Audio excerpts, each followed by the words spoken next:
नमस्कार, स्वागत है आप सभी का हिस्ट्री 360 चैनल में। मैं रवि कुलरिया, हिस्ट्री लेक्चर राजस्थान से। हम पढ़ रहे थे कक्षा 12 के इतिहास की दूसरी बुक भारतीय इतिहास के कुछ विषय भाग 2।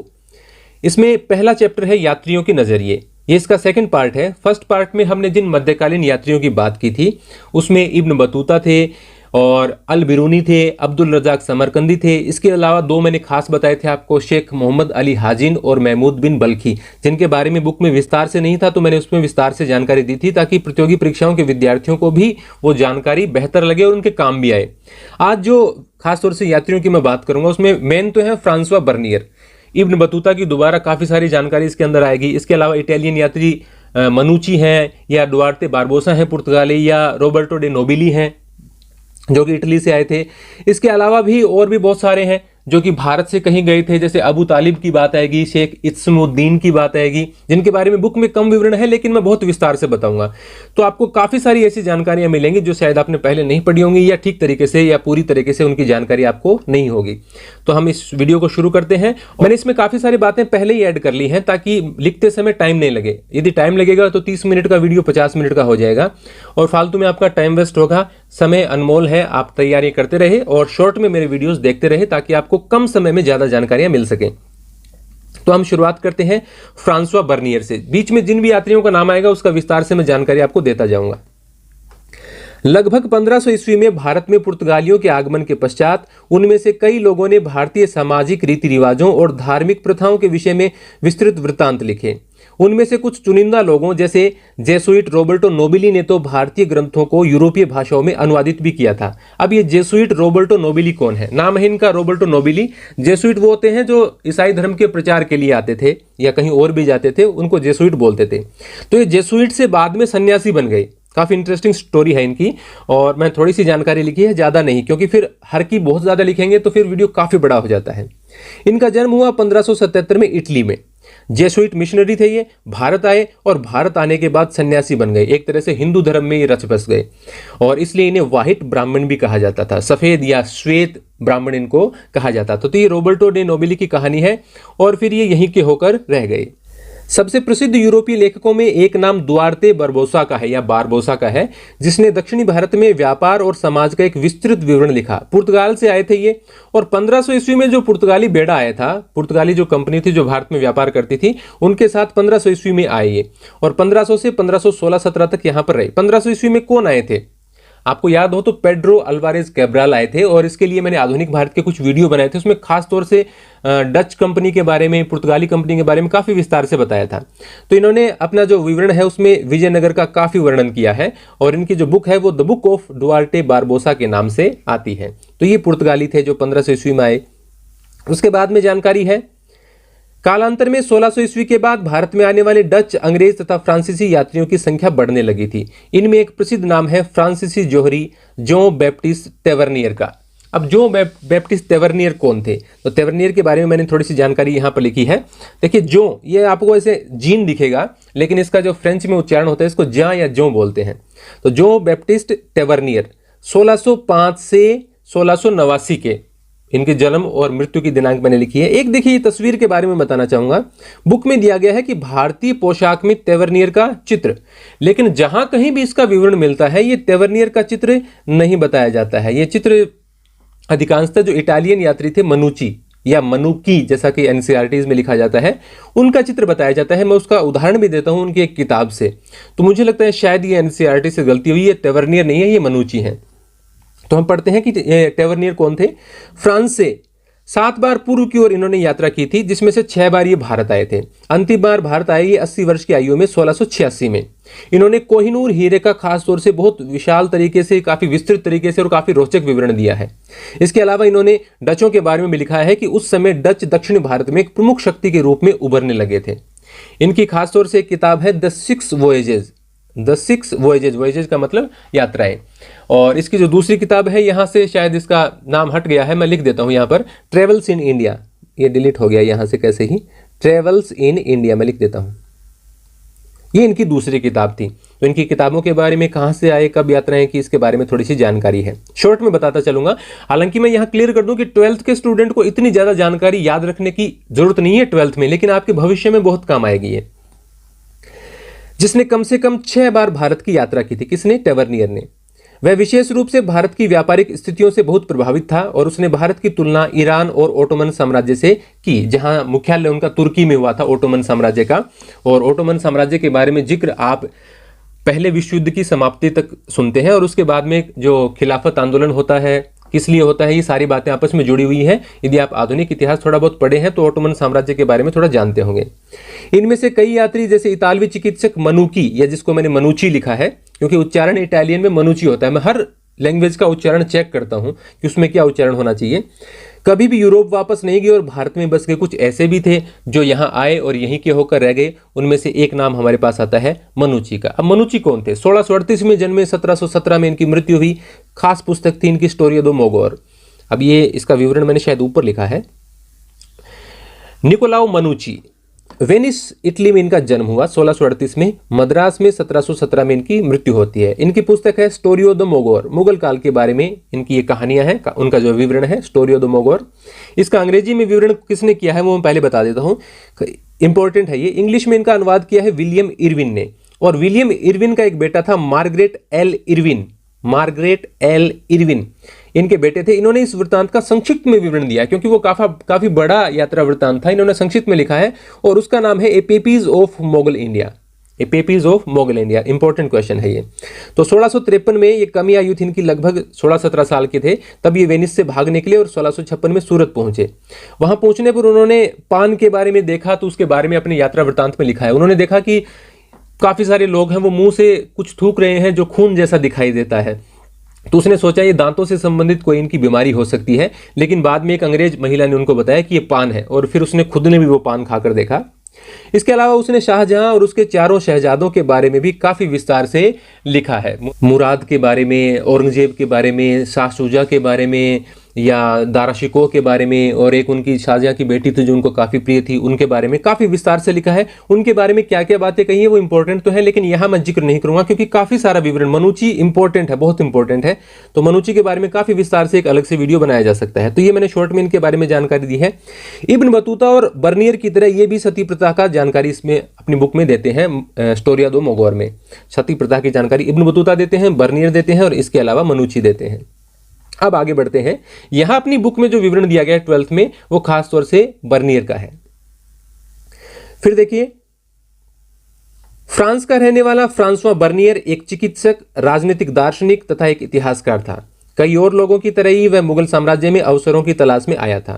वह 1656 से 1668 तक भारत में 12 वर्ष तक रहा और मुगल दरबार से नजदीकी रूप से जुड़ा रहा। पहले सम्राट शाहजहां के ज्येष्ठ पुत्र, बड़े पुत्र दारा शिकोह के चिकित्सक के रूप में, और बाद में मुगल दरबार के एक आर्मेनियाई अमीर दानिशमंद खान के साथ एक बुद्धिजीवी तथा वैज्ञानिक के रूप में इनका जुड़ाव रहा। पूर्व और पश्चिम की तुलना। बर्नियर ने देश के कई भागों की यात्रा की और जो देखा उसके विषय में विवरण लिखे। वह सामान्यतः भारत में जो देखता था उसकी तुलना यूरोपीय स्थिति से करता था। उसने अपनी प्रमुख कृति को फ्रांस के शासक लुई 14वें को समर्पित किया था, और उसके कई अन्य कार्य प्रभावशाली अधिकारियों और मंत्रियों को पत्रों के रूप में लिखे गए थे। लगभग प्रत्येक दृष्टांत में बर्नियर ने भारत की स्थिति को यूरोप में हुए विकास की तुलना में दयनीय बताया है। यानी उसने हर जो घटना है उसका यूरोप से तुलना करते हुए भारत में जो स्थिति है, भारत की स्थिति, उसको दयनीय बताया है। जैसा कि हम देखेंगे उसका आकलन हमेशा सटीक नहीं था, फिर भी जब उसके कार्य प्रकाशित हुए तो बर्नियर के वृत्तांत अत्यंत प्रसिद्ध हुए। यानी हर बार उसने जो कहा है वो बातें सही नहीं है, लेकिन फिर भी उसका जो वृत्तांत था वो यूरोप में तो काफी लोकप्रिय हुआ। अब ये मिर्जा शेख इतिस्मुद्दीन के बारे में तो आगे जब विवरण आएगा तो मैं बताऊंगा। यहां देखिए, मुगल सेना के साथ यात्रा बर्नियर की है ये। बर्नियर ने कई बार मुगल सेना के साथ यात्राएं की और यहां सेना के कश्मीर कूच के संबंध में दिए गए विवरण से एक अंश दिया जा रहा है। कश्मीर जा रही है मुगलों की सेना, वो साथ में है।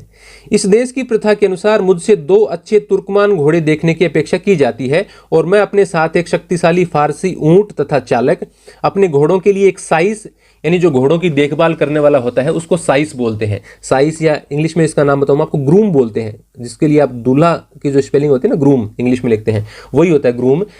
और ये घोड़े की देखभाल करने वाला, उसको भी ग्रूम बोलते हैं, साइस। एक खानसामा यानी कि कुक, भोजन पकाने वाला, तथा एक सेवक जो हाथ में पानी का पात्र लेकर मेरे घोड़े के आगे चलता है, मैं भी रखता हूं। यानी ये जो सारी बातें हैं, जो इस देश की प्रथा है उसके अनुसार ये सारे जो लोग हैं वो उसके साथ रहेंगे।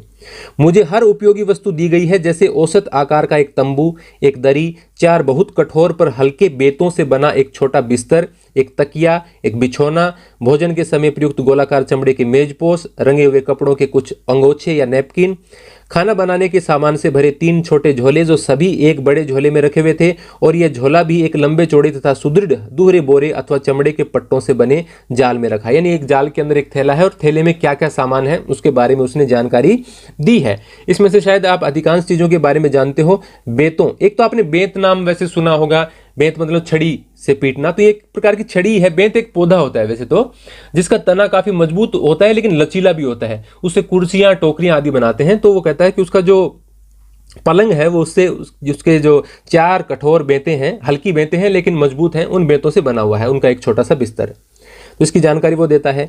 इसी तरह इस दूहरे बोरे में स्वामी और सेवकों की खाद्य सामग्री, साम्राज्य कपड़े तथा वस्त्र रखे गए हैं। मैंने ध्यानपूर्वक 5 या 6 दिनों के उपभोग के लिए बढ़िया चावल, सौंफ की सुगंध वाली मीठी रोटी, नींबू तथा चीनी का भंडार साथ में रखा है। साथ ही मैं दही को टांगने और पानी निकालने के लिए प्रयुक्त छोटे लोहे के अंकुश वाला झोला लेना भी नहीं भूला हूं। अंकुश का मतलब हुक, एक हुक वाला झोला जिसको टांग सकें।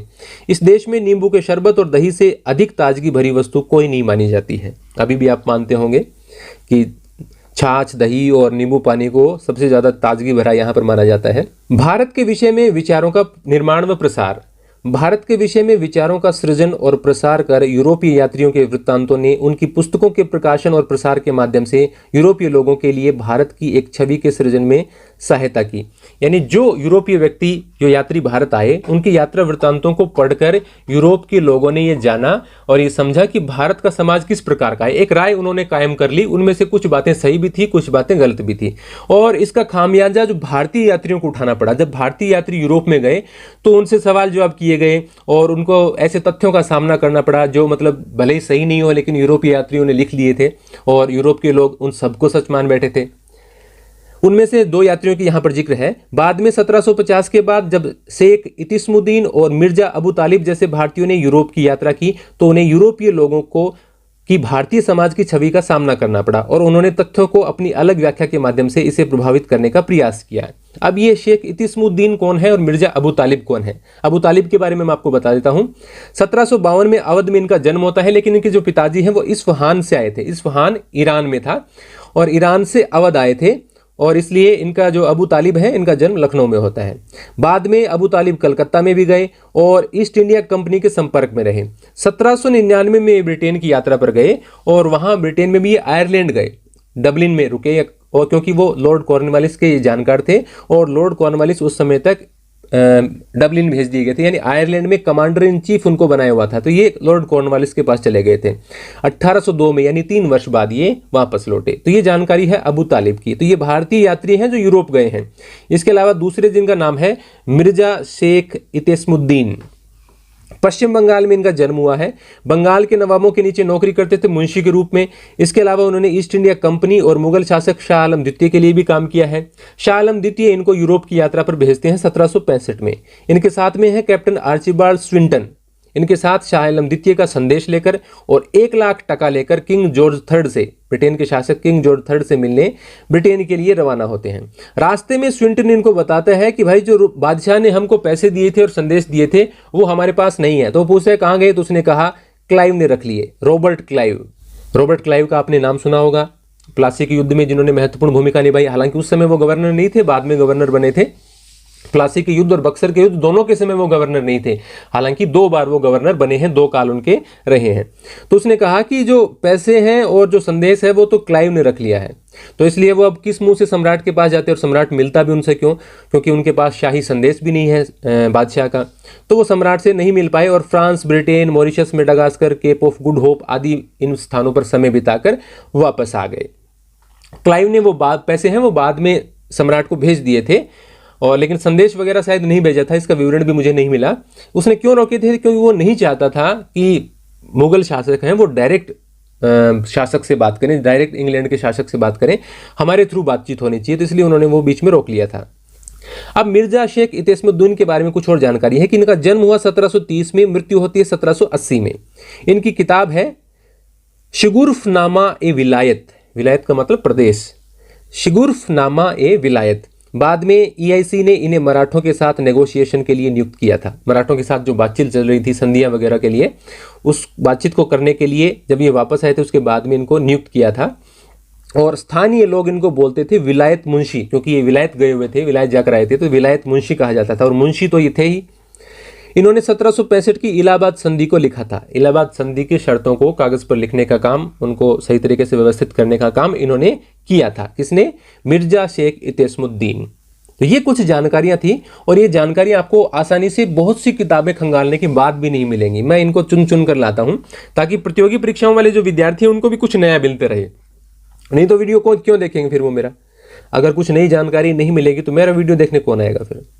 तो यदि आपको वीडियो ऐसे अच्छा लगता है तो आप लाइक और कमेंट तो कर दिया कीजिए, यही फीस लेता हूं मैं तो।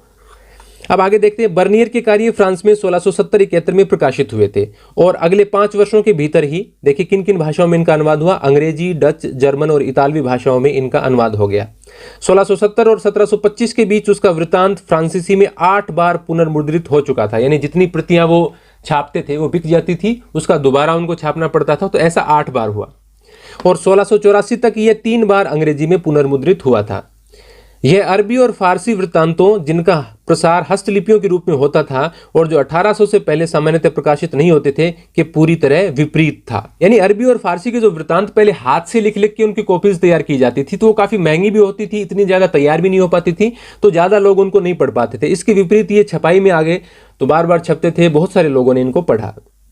आगे बढ़ते हैं। अब एक अपरिचित संसार की समझ, अल बिरूनी तथा संस्कृतवादी परंपरा। अल बिरूनी के बारे में काफी सारी जानकारी हमने पिछले वीडियो में ले ली है, तो आज इसके बारे में हमें विस्तार से जानने की आवश्यकता नहीं है। जो बुक में है वही हम खास तौर से देखेंगे। कुछ कठिन शब्द आएंगे, उनके बारे में मैं आपको जानकारी देता जाऊंगा। समझने में बाधाएं और उन पर विजय।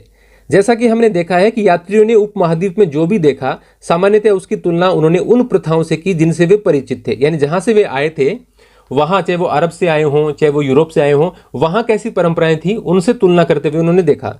प्रत्येक यात्री ने जो देखा उसे समझने के लिए एक अलग विधि अपनाई। उदाहरण के लिए अल बिरूनी अपने लिए निर्धारित उद्देश्य में निहित समस्याओं से परिचित था। उसने कई अवरोधों की चर्चा की है, यानी क्या क्या उसको किन किन अवरोधों का, किन किन रुकावटों का सामना करना पड़ा यहाँ की संस्कृति को समझने के लिए, यहाँ की लैंग्वेज को समझने के लिए। यहाँ बाईं तरफ भी हम देखेंगे भाषा के बारे में, जो उसके अनुसार समझ में बाधक थे। इनमें से पहला अवरोध भाषा थी। उसके अनुसार संस्कृत अरबी और फारसी से इतनी भिन्न थी कि विचारों और सिद्धांतों को एक भाषा से दूसरी भाषा में अनुवादित करना आसान नहीं था। उसने कहा कि संस्कृत इतनी कठिन भाषा लगी मुझे अरबी और फारसी की तुलना में, कि इसको अरबी और फारसी में अनुवादित करना एक बहुत ही मुश्किल भरा काम है। अब इसके बीच में ही मैं आपको लेफ्ट साइड वाला बता देता हूं, विशाल पहुंच वाली भाषा, जो संस्कृत के बारे में वो कुछ जानकारियां देता है। संस्कृत के विषय में अल बिरूनी यह लिखता है, यदि आप इस कठिनाई से पार पाना चाहते हैं, किसे? संस्कृत सीखने के जो कठिनाई मानता है जिसको वो, संस्कृत भाषा को सीखने को, तो ये आसान नहीं होगा, क्योंकि अरबी भाषा की तरह ही शब्दों तथा विभक्तियों दोनों में ही इस भाषा की पहुंच बहुत विस्तृत है। इसमें एक ही वस्तु के लिए कई शब्द, मूल तथा व्युत्पन्न दोनों प्रयुक्त होते हैं। यानी एक ही वस्तु के लिए अलग अलग नाम हैं, जिसमें मूल शब्द भी हैं, व्युत्पन्न भी हैं। व्युत्पन्न का मतलब जैसे आप अंग्रेजी में डेरिवेटिव्स आपने पढ़े हों, मॉर्फोलॉजिकल डेरिवेशन, इन्फ्लेक्शन, एटिमोलॉजिकल डेरिवेशन, इनके बारे में यदि आप जानते हो, या फिर आपने प्रेफिक्स और सफिक्स तो शायद जरूर देखा होगा। जैसे हिंदी के स्टूडेंट्स के लिए नाम होता है उपसर्ग और प्रत्यय, जो शब्द के आगे और पीछे लगाकर, मतलब उस शब्द से ही बनते हैं। जैसे इतिहास में एक जोड़ देते हैं, ऐतिहासिक हो जाता है। या अंग्रेजी में देखें तो चाइल्ड में यदि आप ISH जोड़ देंगे, इश, तो चाइल्डिश हो जाएगा। ऑनेस्ट के आगे डिस लगा देंगे तो डिसऑनेस्ट हो जाएगा। तो ये प्रेफिक्स और सफिक्स होते हैं, उपसर्ग और प्रत्यय। तो मूल शब्द से व्युत्पन्न शब्द बनते हैं। इसके अलावा जैसे आप ING लगा देते हैं, SAES लगा देते हैं, और जैसे थर्ड फॉर्म वगैरह बना देते हैं, तो भी वो भी एक प्रकार की व्युत्पन्न ही है। और या विभक्तियां आप उनको बोल सकते हैं। इनके बारे में भी उसने विभक्तियों के बारे में बताया है। तो उसने कहा है कि काफी टफ है, कई शब्द हैं वो प्रयुक्त होते हैं, एक ही वस्तु के लिए बहुत सारे शब्द प्रयुक्त होते हैं, और मूल और व्युत्पन्न शब्द भी काफी सारे प्रयुक्त होते हैं, जैसे अरबी में होते हैं। तो कहता है कि और एक ही शब्द का प्रयोग कई वस्तुओं के लिए होता है, जिन्हें भली प्रकार समझने के लिए विभिन्न विशेषक संकेत पदों के माध्यम से एक दूसरे से अलग किया जाना आवश्यक है। यानी संकेत पद का मतलब एपिथेट्स जो होते हैं, जैसे कोई एडजेक्टिव या कोई फ्रेज होता है जो विशेषण जैसा ही होता है कुछ, ही है ना। आप बताना, थोड़ा सा मेरे को लैंग्वेज थोड़ा सा कम ज्ञान है। जैसे किसी व्यक्ति या वस्तु की जो विशेषता या उसका गुण का करने वाला जो विशेषण पद होता है ना, उसी के लिए वो बात कर रहा है, विशेषक संकेत पदों के बारे में बात कर रहा है वो।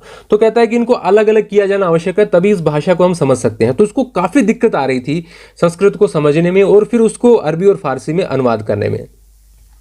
उसके द्वारा चिन्हित दूसरा अवरोध धार्मिक अवस्था और प्रथा में भिन्नता थी। यहाँ की जो धार्मिक परंपराएं हैं, यहाँ की जो रीति रिवाज हैं, वो काफी भिन्न थे। उसके अनुसार तीसरा अवरोध अभिमान था। अभिमान का मतलब यहाँ के लोग मतलब ज्यादा गर्वीले थे, थोड़ा सा घमंड का भाव उनके अंदर था। यहाँ रोचक बात यह है कि इन समस्याओं की जानकारी होने पर भी अल बिरूनी लगभग पूरी तरह से ब्राह्मणों द्वारा रचित कृतियों पर आश्रित रहा। यानी वो उनकी बड़ाई तो करता है, लेकिन फिर भी क्योंकि अधिकांश जो उस समय के ग्रंथ हैं वो ब्राह्मणों ने लिखे थे, तो वो ब्राह्मणों के लिखे ग्रंथों पर ही निर्भर रहा। उसने भारतीय समाज को समझने के लिए अक्सर वेदों, पुराणों, भगवत गीता, पतंजलि की कृतियों तथा मनुस्मृति आदि से अंश उद्धृत किए हैं। अल बिरूनी का जाति व्यवस्था का विवरण। अल बिरूनी ने अन्य समुदायों में प्रतिरूपों की खोज के माध्यम से जाति व्यवस्था को समझने और व्याख्या करने का प्रयास किया। उसने लिखा कि प्राचीन फारस में 4 सामाजिक वर्गों को मान्यता थी। ये फारस की बात बता रहा है, ईरान की। घुड़सवार और शासक वर्ग, भिक्षु, अनुष्ठानिक पुरोहित तथा चिकित्सक, खगोलशास्त्री और अन्य वैज्ञानिक, और अंत में कृषक तथा शिल्पकार। ये 4 वर्ग वो बताता है कि फारस में हुआ करते थे। दूसरे शब्दों में वह यह दिखाना चाहता था कि ये सामाजिक वर्ग केवल भारत तक ही सीमित नहीं थे। जैसे भारत में 4 प्रकार के वर्ण हैं, वैसी ही जानकारी वो तुलना करता है फारस के साथ में। इसके साथ ही उसने यह दर्शाया कि इस्लाम में सभी लोगों को समान माना जाता था और उनमें भिन्नताएं केवल धार्मिकता के पालन में थी। जैसे धार्मिक परंपराओं में कुछ बदलाव हो सकते हैं, जैसे शिया और सुन्नी में कुछ डिफरेंसेस हैं। तो वो कहता है बाकी इस्लाम में सबको समान माना जाता है, हिंदू धर्म में सबको समान नहीं मानते। इस प्रकार का वो एक विवरण प्रस्तुत करता है। जाति व्यवस्था के संबंध में ब्राह्मणवादी व्याख्या को मानने के बावजूद अल बिरूनी ने अपवित्रता की मान्यता को अस्वीकार किया। उसने कहा कि जो वर्णों के आधार पर किसी भी जाति या समुदाय को अपवित्र माना जाता है, ये बिल्कुल भी ठीक नहीं है। उसने लिखा कि वह हर वस्तु जो अपवित्र हो जाती है अपनी पवित्रता की मूल स्थिति को पुनः प्राप्त करने का प्रयास करती है और सफल होती है। सूर्य हवा को स्वच्छ करता है और समुद्र में नमक पानी को गंदा होने से बचाता है। अल बिरूनी जोर देकर कहता है कि यदि ऐसा नहीं होता तो पृथ्वी पर जीवन असंभव होता। उसके अनुसार जाति व्यवस्था में सन्निहित अपवित्रता की अवधारणा प्रकृति के नियमों के विरुद्ध थी। उसने कहा कि जिस प्रकार से कुछ जातियां उनको निचला दर्जा दिया गया है, किसी को मतलब वर्ण व्यवस्था में शामिल नहीं है, अछूत वगैरह है, ये अवधारणा प्रकृति के नियमों के खिलाफ है। ईश्वर ही जानता है। यात्री हमेशा उन्हें बताई गई बातों पर विश्वास नहीं करते थे, यानी जो भी उनको बताया जाता था वो सब सच नहीं मान लेते थे। जैसे एक उदाहरण देता है अल बिरूनी को जब एक ऐसी लकड़ी की मूर्ति की कहानी के बारे में पता चला जो तथाकथित रूप से 2,16,432 वर्षों तक अस्तित्व में रही, तो वह पूछता है, किसी ने उसको बताया कि एक ऐसी लकड़ी की मूर्ति है, वो मतलब 2 लाख से भी ज्यादा साल पुरानी है। तो उसने कहा कि फिर लकड़ी इतने लंबे समय तक अस्तित्व में कैसे रही होगी, विशेष रूप से ऐसे स्थान पर जहां हवा और मिट्टी काफी आर्द्र होती है, यानी जो इतना आर्द्र जहां का वातावरण है वहां पर इतने समय तक लकड़ी की मूर्ति कैसे सुरक्षित रहती है। तो उसने वो बात नहीं मानी और वो कहता है ईश्वर ही जानता है, ये तो भगवान ही जान सकता है कि इतने लंबे समय तक कोई लकड़ी की मूर्ति कैसे सुरक्षित रह सकती है।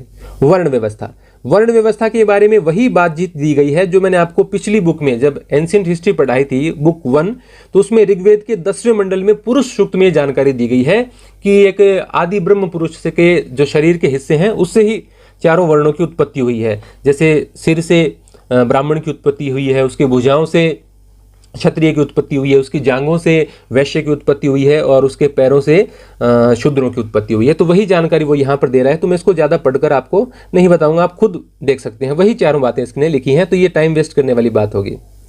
जैसा कि हमने देखा है, जाति व्यवस्था के विषय में अल बिरूनी का विवरण उसके नियामक संस्कृत ग्रंथों के अध्ययन से पूरी तरह से गहनता से प्रभावित था। इन ग्रंथों में ब्राह्मणों के दृष्टिकोण से जाति व्यवस्था को संचालित करने वाले नियमों का प्रतिपादन किया गया था, लेकिन वास्तविक जीवन में यह व्यवस्था इतनी भी कड़ी नहीं थी। उदाहरण के लिए अंत्यज उनके लिए इस्तेमाल किया जाता था जो 4 वर्णों में भी नहीं आते, जिनको बिल्कुल ही अछूत समझा जाता था, जिनको बस्तियों में भी जगह नहीं, बस्तियों से बाहर ही उनको रहने दिया जाता था। जिसमें एक उदाहरण चांडाल का भी मैंने आपको बताया था बुद्ध वाले पाठ में। तो अंत्यज शाब्दिक रूप से व्यवस्था से परे नामक श्रेणियों से सामान्यतः यह अपेक्षा की जाती थी कि वे किसानों और जमींदारों के लिए सस्ता श्रम उपलब्ध करें। देखिए यहां ये बताने का प्रयास किया जा रहा है कि बहुत सी जगह हमें विवरण मिलता है कि अंत्यजों को मतलब देखा भी नहीं जाता था। ऐसे उदाहरण भी मैंने आपको बौद्ध परंपराओं में बताए हैं। कहानी भी मैंने आपको बताई थी किस प्रकार से वो घर के आगे बैठ जाता है वो कहानी शायद आपने यदि पहले के वीडियो हो देखे हो तो बताई थी। मतलब उनको देखा भी नहीं जाता था, लेकिन वो बात पूरी तरह भी ठीक नहीं है, कुछ अपवाद भी उसके होते थे। जैसे यहाँ पर यह भी जानकारी मिलती है कि जो व्यवस्था से परे थे, अंत्यज थे, अछूत थे, उनको किसानों की सहायता के लिए खेतों में श्रम करने के लिए भी बुलाया जाता। तो वो चारों वर्णों से इतनी उनकी दूरी नहीं थी जितनी बताई जाती है। तो कुछ कुछ जानकारियां यहां पर हम प्राप्त करते चलेंगे। दूसरे शब्दों में, हालांकि ये अक्सर सामाजिक प्रताड़ना का शिकार होते थे, फिर भी इन्हें आर्थिक तंत्र में शामिल किया जाता था। सामाजिक प्रताड़ना के शिकार थे, समाज में निचले दर्जे में माने जाते थे, लेकिन आर्थिक तंत्र में, जो अर्थव्यवस्था में चाहे किसानी का मुद्दा हो या और काम हो, उनमें थोड़ा बहुत उनको शामिल किया जाता था। अब आगे है इब्न बतूता तथा अनजाने को जानने की उत्कंठा। इब्न बतूता के बारे में हमने काफ़ी सारी जानकारियां प्राप्त की थी पिछले वीडियो में, और अब इब्न बतूता के बारे में थोड़ी सी और जानकारी है। तो इब्न बतूता के बारे में ये जो जानकारी है ये हम अगले वीडियो में देखेंगे, क्योंकि हालांकि मैं आज इब्न बतूता पढ़ाने वाला था इस वीडियो में, जैसा कि मैंने शुरू में बताया, लेकिन मुझे अचानक कोई काम हो गया, तो मैं सोच रहा हूँ कि आज ये वीडियो इतना ही बना देता हूँ। नेक्स्ट वीडियो के अंदर है मैं उसको बड़ा बनाने का प्रयास करूँगा ताकि उसमें इब्न बतूता वाला भी शामिल हो जाए। धन्यवाद।